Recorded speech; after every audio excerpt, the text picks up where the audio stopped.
PITX tiniyak ang katatagan ng bollard sa terminal kasunod ng nangyaring trahedya sa NAIA. May mga bollards din pala dyan sa PITX.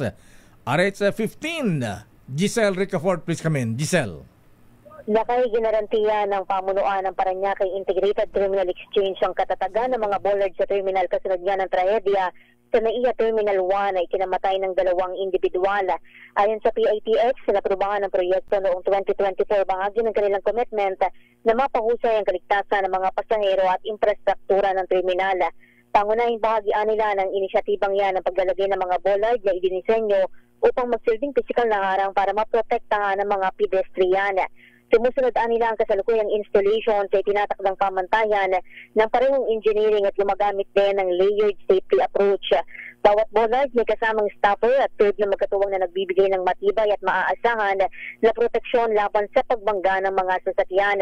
Isinaalang-alang din daw yung daloy ng trapiko sa terminal kung saan yung mga sasakyan na pumapasok sa bus bay, mabagal din takbo, karaniwan ang hindi lalagpas naman sa 10 kilometro kada oras.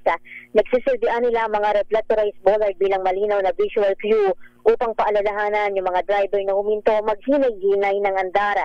Idiniin ng management na patuloy nilang pinag-aaralan yung mga posible pang karagdagang pagpapahusay upang masiguro na natutugunan ang pinakamataas na pamantayan ng kaligtasan para sa mga mananakay.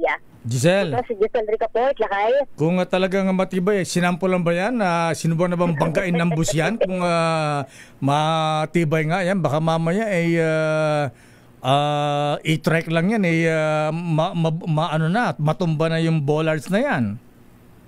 Lakay, ang sinasabi naman nila, yung quality naman, iyon yung kanilang tinitiyak, Lakay, para nga makaiwas din kagaya doon sa nangyari sa NAIA Terminal 1, Lakay. Malalaan din natin, Lakay, siguro ganyan yung Lakay, yung press release ng management ng PITX.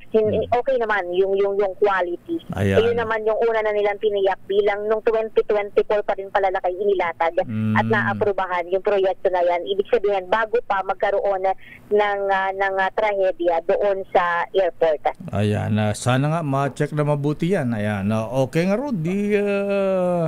Sana iba ang kontraktor, hindi yung hindi isa. Baka iba naman, Lakay.